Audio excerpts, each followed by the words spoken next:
The interview sent chills down my spine. A 23-year-old man, convicted of raping a 5-year-old girl, sat across from me. He blamed the child, claiming she provoked him. This chilling encounter wasn't an isolated incident. As a researcher, I've interviewed over 100 convicted rapists. Their justifications and lack of understanding about consent paint a grim picture. This particular case shook me to my core.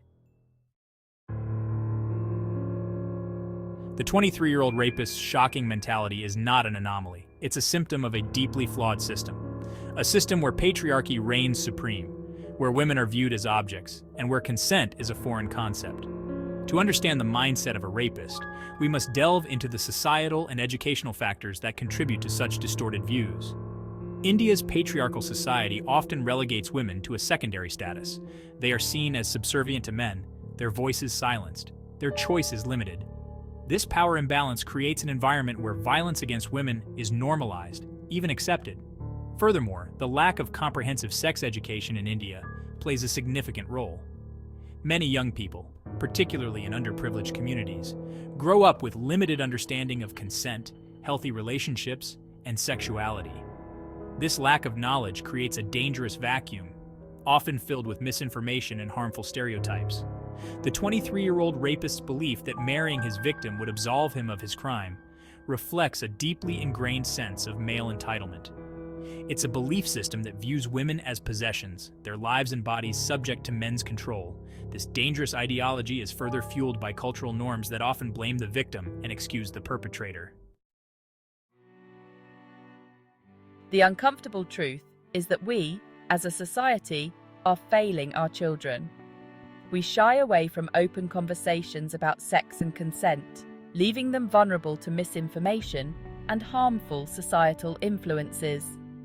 This silence is deafening, particularly in underprivileged communities, where access to information and education is limited.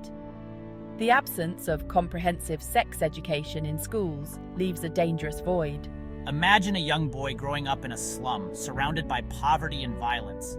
He witnesses men around him treating women with disrespect, their actions rarely challenged. He hears whispers about sex, but no one talks openly about consent or respect. This young boy, starved for knowledge, absorbs the distorted messages around him.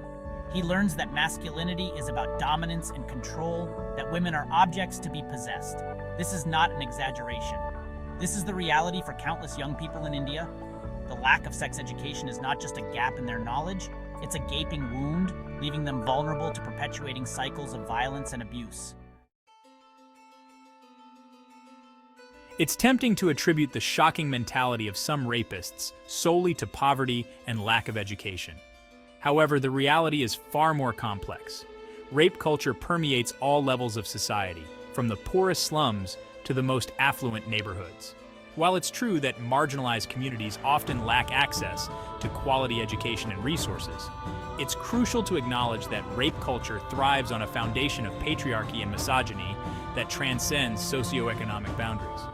We see it in the casual sexism disguised as humor, the victim-blaming narratives that dominate media coverage, and the reluctance to hold perpetrators accountable. We see it in the way we raise our sons and daughters, perpetuating gender stereotypes that limit their potential and perpetuate harmful power dynamics. The 23-year-old rapist's belief system, while extreme, is a reflection of a broader societal problem. It's a problem that demands a collective introspection, a dismantling of deeply ingrained biases, and a commitment to creating a culture of respect and equality.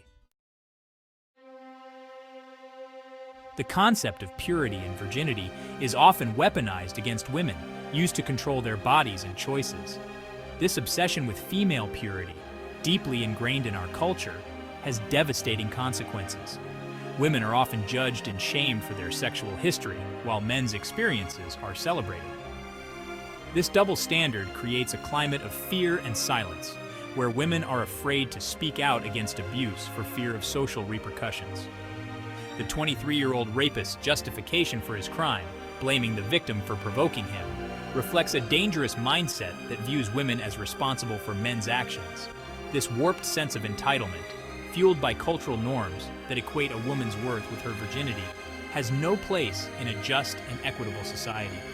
We must challenge these harmful misconceptions and reclaim the narrative. A woman's worth is not determined by her sexual history. Her body is her own, and her choices deserve respect. The 5-year-old victim's mother, a beggar struggling to survive, embodies incredible resilience. Facing unimaginable trauma, she chose to fight for justice for her daughter.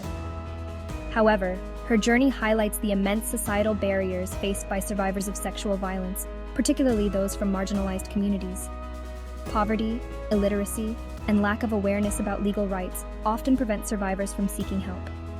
The stigma associated with sexual violence silences many, forcing them to suffer in silence. The victim's mother, navigating a system designed to silence her, persevered. Her courage is a testament to the strength of mothers who will move mountains to protect their children. However, she should not have to fight this battle alone.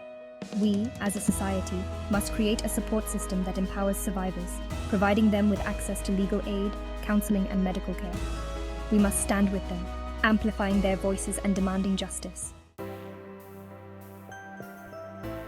Amidst the darkness, there is a glimmer of hope. Education, the great equalizer, has the power to transform mindsets and dismantle harmful societal norms. By empowering young people with knowledge about consent, healthy relationships, and gender equality, we can break the cycle of violence.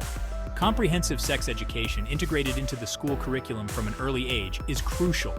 It should go beyond the biology of reproduction, addressing issues of consent, respect, and healthy relationships. However, education is not limited to classrooms. It's about creating a culture of open dialogue, where these topics are discussed openly and honestly within families, communities, and the media. Section 8. Challenging deep-rooted norms, a collective responsibility. The fight against sexual violence is not a battle for women to fight alone. It's a collective responsibility that demands the active participation of men and boys. We must challenge the patriarchal norms that perpetuate violence and create a culture of respect and equality. Men can play a crucial role in this transformation. By calling out sexist jokes, challenging misogynistic attitudes, and supporting women in their fight for equality, men can become powerful allies. It's about raising our sons with empathy and respect, teaching them that true strength lies in compassion and equality. It's about creating a world where our daughters can live free from fear, their voices heard, their choices respected. Section 9. Breaking the cycle. From awareness to action. Awareness is just the first step. We must move beyond acknowledging the problem and take concrete actions to create lasting change. This requires a multi-pronged approach, addressing the root causes of sexual violence and creating a supportive environment for survivors. Strengthening law enforcement and the judicial system is crucial.